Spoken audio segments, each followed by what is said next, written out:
6h49, l'innovation sur Europe 1. Bonjour Anissé Bida. Bonjour Lionel, bonjour à tous. Peut-être une lueur d'espoir Anissé à l'heure où les pêcheurs subissent de plein fouet la baisse des quotas. On développe actuellement des filets sélectifs qui attirent certains poissons et qui font fuir les autres, Anissé. Oui, et c'est très intéressant pour les pêcheurs parce qu'il y a une certaine tolérance sur les quotas en cas de capture sélective, comme on dit.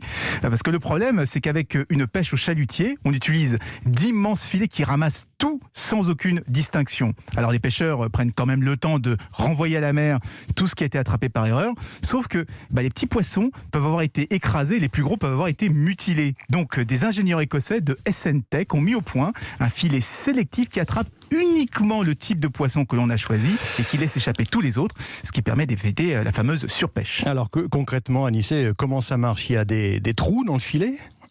Exactement, il y a des petits anneaux lumineux tout le long du filet qui créent des ouvertures qui vont guider les petits poissons vers la sortie. Et c'est très important parce que parfois, les poissons ne savent même pas qu'ils ont été piégés. Et bien avec ces lumières, ils se rendront vite compte que quelque chose ne va pas et les plus petits pourront s'échapper avant que le filet ne remonte. Enfin, à l'entrée, devant l'ouverture du filet, on installe un autre système de lumière colorée avec des ultrasons qui vont soit attirer, soit faire fuir certaines espèces. Donc si vous voulez, c'est un filet qui joue à la fois le rôle d'épouvantail pour les espèces protégées et qui offre des sorties de secours pour les tout petits poissons. Alors, question traditionnelle Anissé, c'est encore de la recherche ou alors ce filet est déjà disponible ?